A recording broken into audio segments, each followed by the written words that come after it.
It's your Locked On Flyers podcast for Tuesday, May 10th, your daily dose of Flyers news, analysis, and high quality content that is excited to talk some Phantoms season wrap up with Maddie Campbell from Broad Street Hockey. One last time. Your Locked On Flyers, your daily podcast on the Philadelphia Flyers. Part of the Locked On Podcast Network. Your team every day.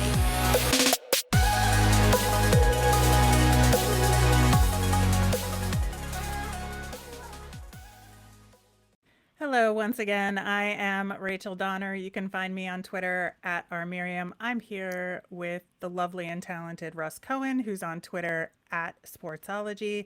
Thanks for making Locked On Flyers your first listen every day. You can follow us on Twitter at Locked On Flyers. You'll keep up to date on all of our episodes and the Flyers news. You can also email the show at lockedonflyers@gmail.com. On today's show, we are going to get caught up on a little bit of news, our last thoughts going into tonight's draft lottery. And then, like I said earlier, we are going to have our last Phantoms Tuesday of this season with Maddie Campbell of Broad Street Hockey. Locked On Flyers is free and available on Apple Podcasts, Spotify, Odyssey, wherever you are listening. So subscribe. You'll get all of our episodes here on the Locked On Podcast Network. All right, so I think there's a couple pieces of news here, one Flyers related and one not Flyers related, that provokes some interesting conversations. So first off, Travis Sanheim named to Team Canada for Men's Worlds. I think that's really great for him to get some, international play under his belt. And, if anybody from the Flyers was going to go play at Worlds, I'm glad it's him. Yeah, actually, it's an opportunity for the Flyers, too. They should probably send a scout to make sure they really watch him intently, see how the usage is. Maybe they can get some ideas, but also this is a salary year. Like, you need to see what he could do away from this bad team. Like, that's something where I think it's a big opportunity for them to kind of see where his game is at. That's a really good point about seeing him play with some more elite talent around him and see where he falls in the pecking order Hmm. in that talent in terms of what the coaches on Team Canada decide to do there. So, yeah, that is a really fair point, and I certainly hope that you're right that they do send a scout over there to watch the tournament for Travis Sanheim most specifically, but also to take a look at some other guys who may Free be agents. free agents. Yeah, that may be good depth signings as well, that may be, cheaper alternatives Hmm. to some other players that could help them deal with the cap situation next year. So, good opportunity for the Flyers there. The other big news in hockey yesterday, Barry Trotz was let go by the New York Islanders, and I would say a pretty surprising decision there by Lou Lamoriello. Yeah, I mean, it's not surprising that lose the last man standing. We're not surprised at that. Well, Um, I'll tell you that there's some things here. They kind of were built for like a 1 year window. Trotz's contract is up next year after next year. So they probably were kind of looking at the team, seeing what they can do with it. It's going to be a hard job for Lou this summer to kind of rotate some of the talent out and in to freshen it up. But also, you have to look at Matt Barzell, who used to score 85 points, is down to 60, 59, not shooting the puck as much. And that's a function of the Trotz system, too. They're boring hockey. They're not selling tickets. They're like 16th in the league in ticket sales. And that is affecting the fan base too. So I'm not saying that all pushed Trotz out, but I think it's sort of probably ownership had to push Lou in a direction of saying, we need more offense in this. And Barry, can you kind of open it up a little bit more offensively while keeping your system intact? Because I'm a Flyers fans, the Islander fans don't want to show up right now. I do think, though, that even though we knew they weren't going to make the playoffs because that field was pretty well set, the Islanders did remarkably better in the second half of the season and Hmm. slowly worked their way up the standings to them being kind of the last team standing that didn't make the playoffs. And I think Barry Trotz was a huge part of that, that they had so many woes early in the season between COVID and the new building going on, a 6 or 8 week road trip essentially to start the season, that there were so many exceptions to the rule here that it seemed to me that they would have given Barry Trotz that one more season to coach this team. I think that's fair. They didn't have any pressure on him after a while, though. That's a part of it. But also, so what if Trotz didn't want to go into this last year without having assurances of a future deal? If you're the Islanders, based on recent results and Barzal and everything else, could you fork over another $4 million for another 3 years? Like that maybe was part of this too.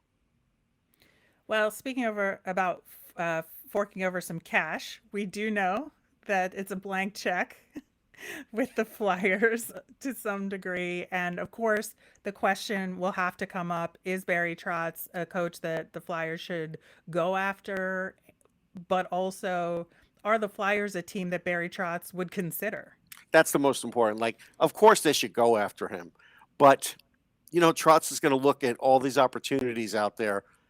And could the Flyers ever be the number one? No, we have to be realistic. Could they even be 2 or 3? Maybe 3. I mean, you got to remember, even the Leafs could possibly open up. But he's from Manitoba, right? So Winnipeg seems like a logical one.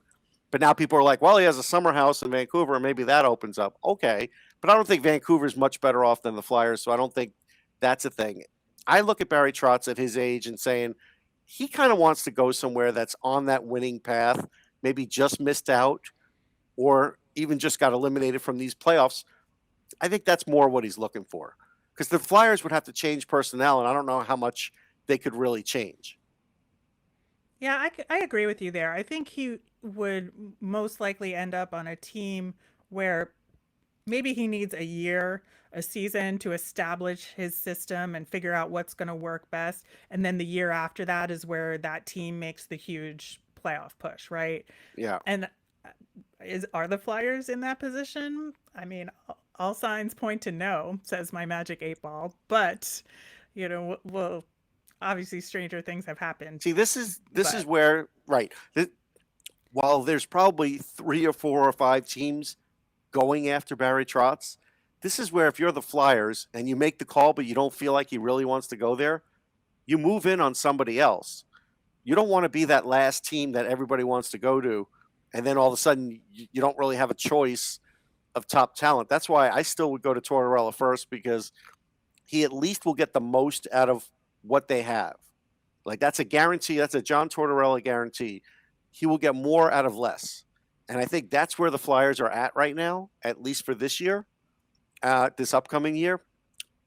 Then after that, if you want to talk to Tocchet, you want to talk to Maurice, although I don't think Maurice is really the right fit. Mm-hmm.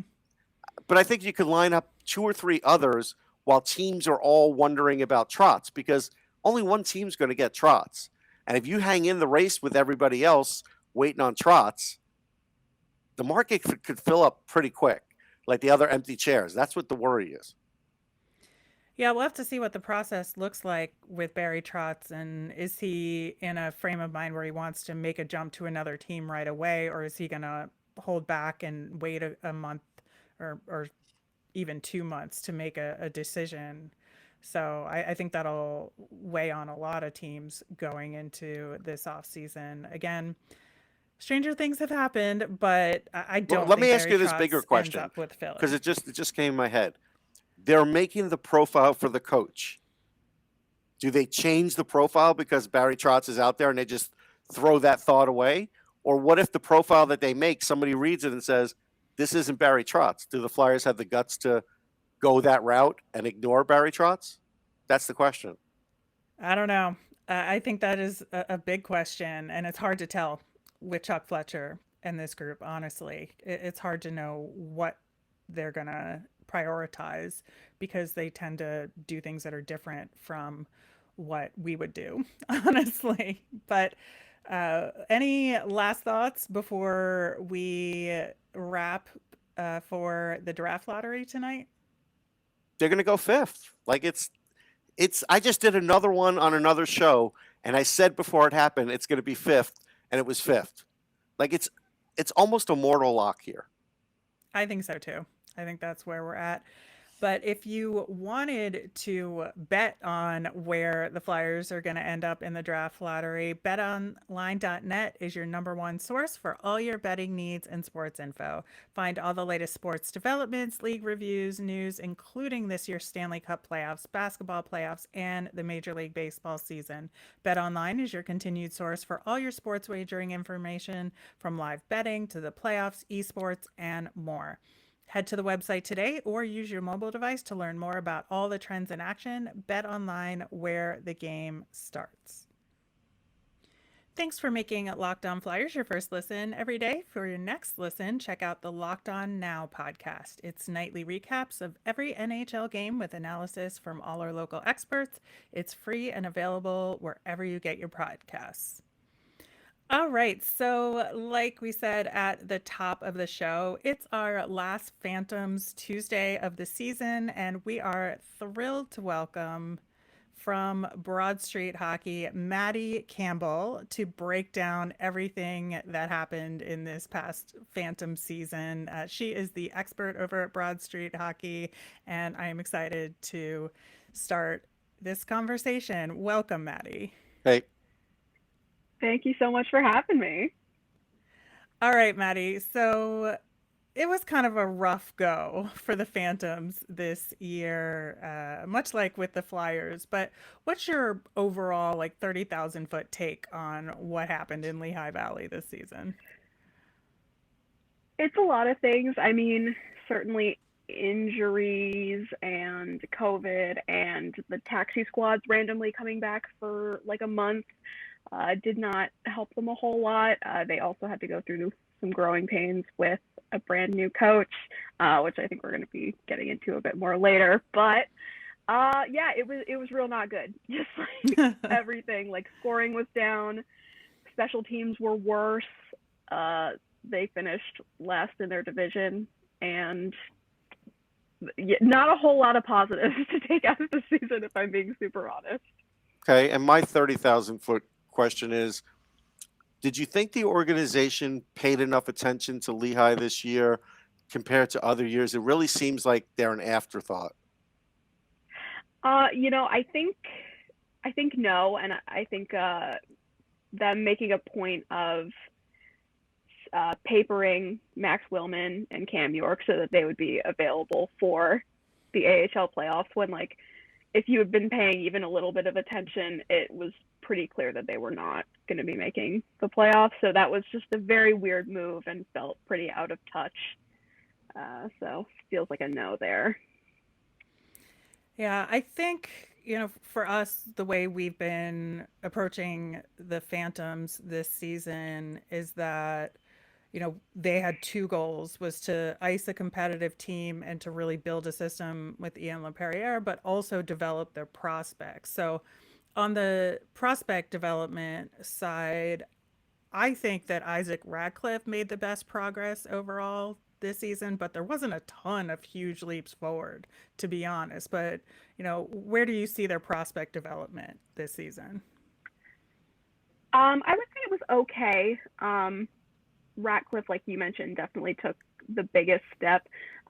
If you were to pick any other standouts, it would probably be Hayden Hodgson. But yeah, not a whole lot going on for the prospects for them this year. And like I said, there was kind of a lot of other things going on with the team, but a little bit disappointing, I think, in just how little we saw in terms of big development from the prospects. Yeah. So question for you, when it was pretty clear Cam York was going to be playing with the Flyers, why did we see Mason Millman literally trapped in Reading? It didn't make sense because it seemed like there was an opportunity for him to show, he showed that he was healthy. Why not get more development? That's a great question. I wish I had an answer for it. I mean, I got to see a bit of him in the playoffs for Reading, and he looked really good down there. I don't know how he really ended up the odd man out there. I mean, it's not like there's the rest of their defense is fine, but it's not like it's a very deep core that he's just been boxed out of because of his age or physical situation. There's no real good reason. I don't think that he hasn't gotten a longer look up there. I think a lot of people were surprised that Linus Holmberg got the call up for the Flyers at the end of the season over Wyatte Wylie. Like, do you agree, and do you think that was the right call? I think it's an okay call. I kind of get where they're at there. Just that the style that Holmberg plays is, he probably would need a little bit less babysitting, if you will. Considering the rest of the roster pieces the Flyers had to work with.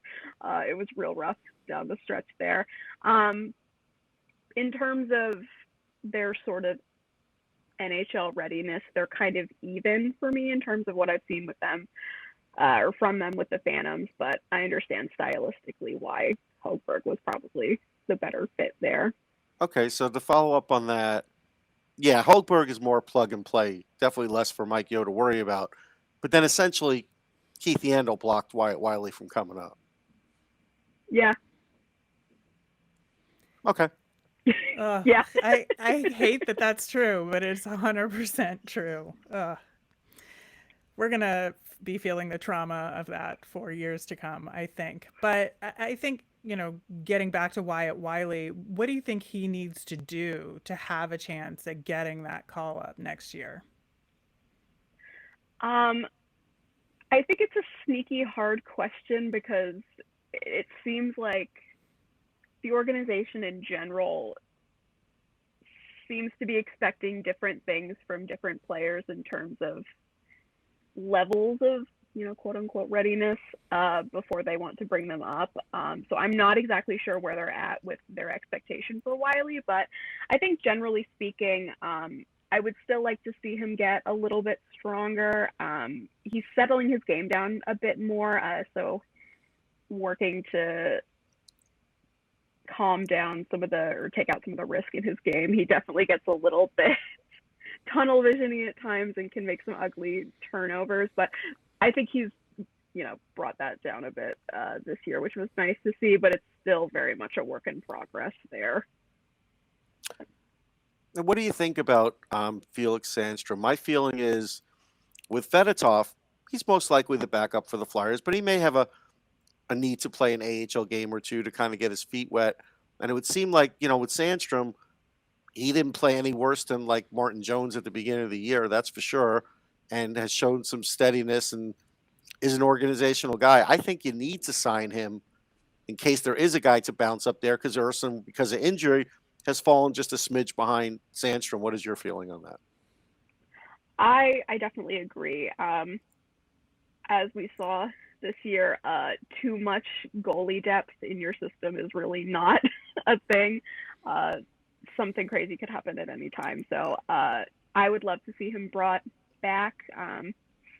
I'm still on the fence about if I love the idea of him as a more or less NHL regular at this point, but I think he certainly earned a look out of camp. And I don't know why they wouldn't bring him back at this point, but I think he's kind of solidified his spot. I hope at least.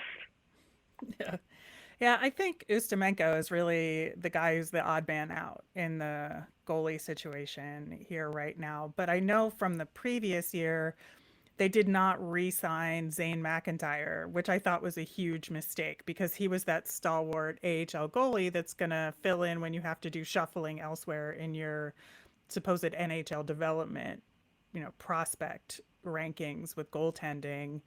And then, I think the Phantoms got lucky with Pat Nagel, and they need to have a guy like that back. And so I think as long as they can do that and get Pat Nagel back, they'll be okay in trying to test out Fedotov and Sandstrom for that backup slot. Yeah, definitely. As much as I am all team play the kids all the time, see what happens, I think you've learned this year especially that you need a little bit of backup from their veterans in case just absolutely everything goes wrong. All right, so here's an off the board question because of your day job. I had this thought and I had forgotten earlier in the year to ask you, do they still use the Dewey Decimal System? They sure do. That's amazing. I would have thought by now they would have just barcoded everything and gotten away with it, away from it. Okay. Yep, they're holding on to it for sure. All right, back to the Phantoms. That was a good question, though. Always appreciate that. Now, we talked about Ian Laperriere being a brand new head coach, and there was a whole new staff essentially, and they really had a rough time of it. And I felt like there were a lot of parallels between some of the things that Mike Yeo was saying and what Lappy was saying in terms of we know what's wrong, it's just not getting fixed.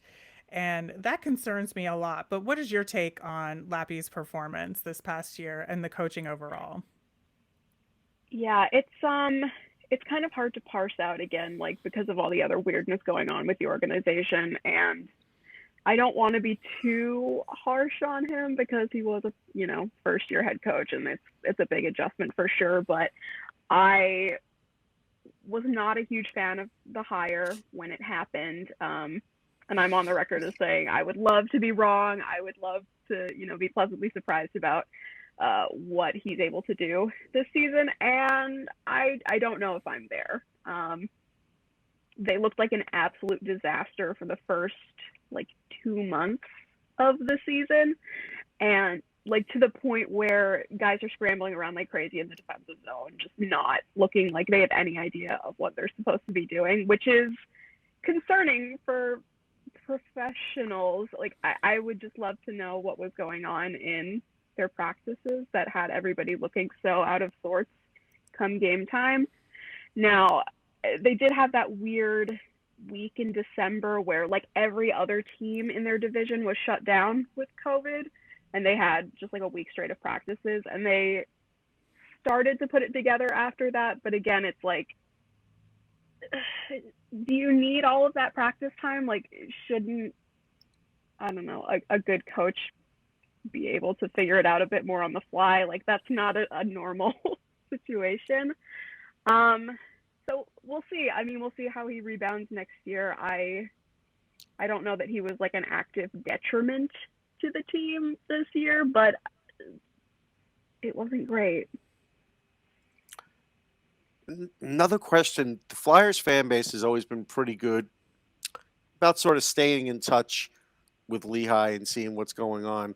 Do you feel like this year, because of that first 2 months, a lot of the Flyers fans sort of checked out in the overall picture of what Lehigh was doing because their team was in trouble, Lehigh was in trouble. It looked like there was no help anywhere, really. Yeah, I could definitely see it. I mean, they won 3 of their first 18 games. It was brutal, and I really would not blame anybody if they were just I can't do this. I can't do this to myself. So I would think it's definitely possible. Going back to what you said about Ian Laperriere and his coaching performance, I question if they're going to have a cohesive system in place that whoever they hire for the new head coach of the Flyers, are they going to want to be involved in what the coaching looks like in Lehigh Valley so that they have a similar system going? But also, Chuck Fletcher did say that they didn't even have a job description written yet for the head coach when we met with him last week. So, kind of where are you on the scale of hope in terms of having at least a cohesive system in place between the two teams? I think it's going to be okay. I think it's going to come down to probably around training camp. I imagine Laperriere and mystery Flyers coach will be sitting down and talking about some things that they can get on the same page about, just so it's easier for call-ups. I think it'll be okay. I'm trying to be optimistic about things turning around a bit next season, especially with it seems like they're going to get some new prospects joining the mix, and that's fun and exciting. I don't want to be all doom and gloom heading into a brand new season, but there's a lot of question marks, I would say. Because of the way the Flyers front office breaks down, Lehigh Valley technically does not have a general manager. Do you feel like and hope that that would change? I would like to. I mean, like we kind of talked about, like it doesn't seem like sort of top of management is super plugged into what's going on down there, and that you would think is going to be a big detriment longer term. I mean, even in Fletcher's press conference, last week, 2 weeks ago, talking about Hayden Hodgson, they're like, this guy just came out of nowhere. I'm like, I know. he was in Reading. Like, he's been in your system. Yeah. What are you talking about? You I should know. know. I heard that. I was like, wow. That was brutal. Yeah, not great. Yeah, and I think that part of the lack of continuity and the lack of having that GM leads to them losing a lot of the, AHL veterans that they need to support these prospects. And, you talked about new prospects coming to the team next year. I am also very excited about that. I think, we'll probably see Tyson Forster come back and start with the Phantoms. There's going to be a number of kids to be excited about on that team next year. But to me, like guys like Cal O'Reilly and Garrett Wilson and Logan Day and even Matt Strome to some degree, and I can't believe I'm saying those words, but yes, I think that those guys are kind of important to keep some stability on the Phantoms roster and to be those guys that are supporting these prospects in their growth and development. But so I worry if the Phantoms are going to bring any of them back or not. But if there's any of those guys, I think Cal O'Reilly is a no-brainer. But is there anybody else from the veteran side of things, Maddie, that you think are a must bring back? I'm a big fan of Garrett Wilson. I like what he's done through his run here.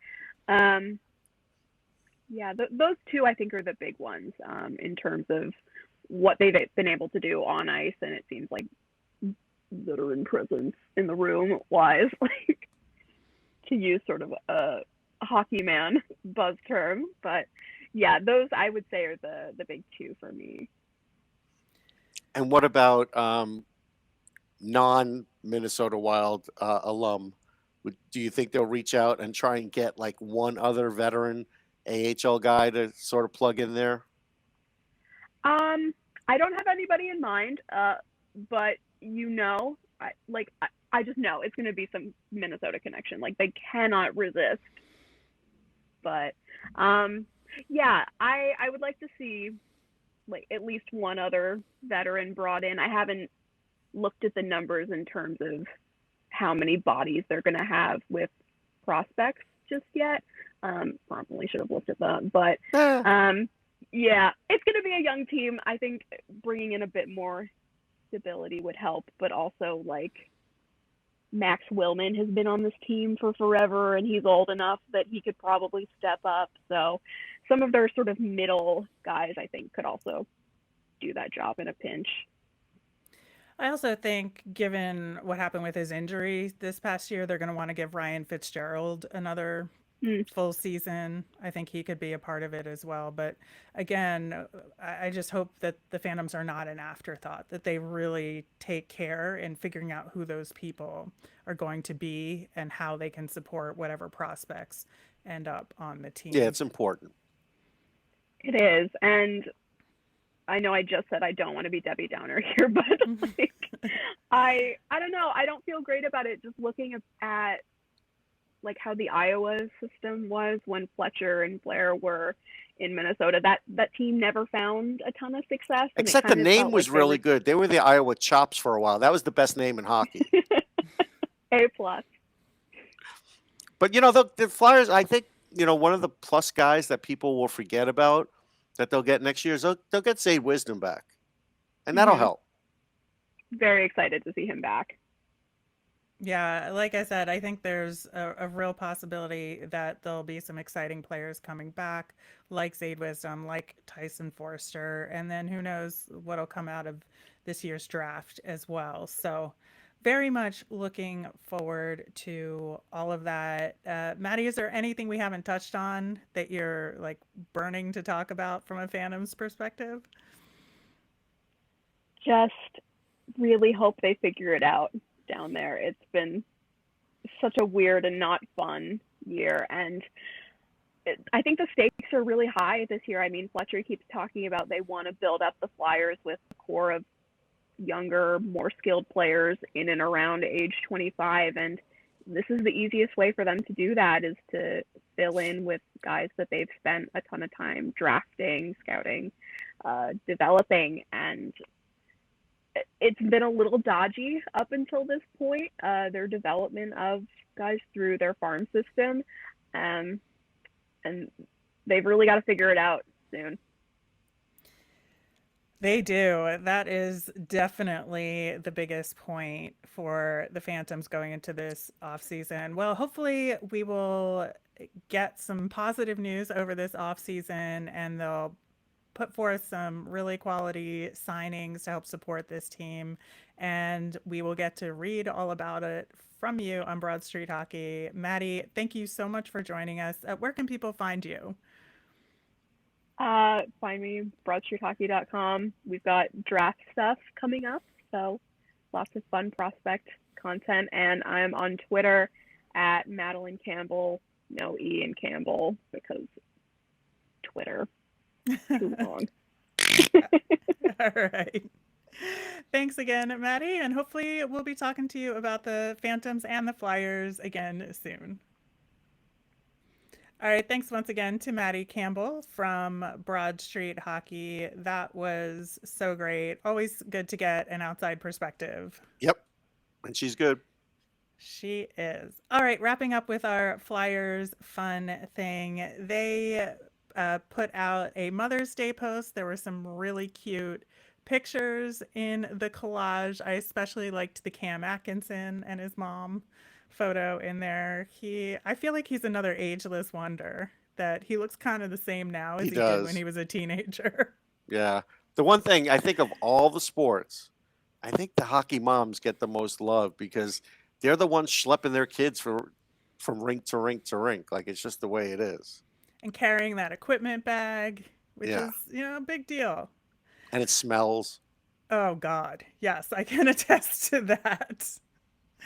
All right, that'll do it for today's show. Thank you so much for listening. On tomorrow's episode is going to be a special episode that is a roundtable with all of the, kind of top lottery teams that we did on the Locked On NHL network, and very excited to bring that to you.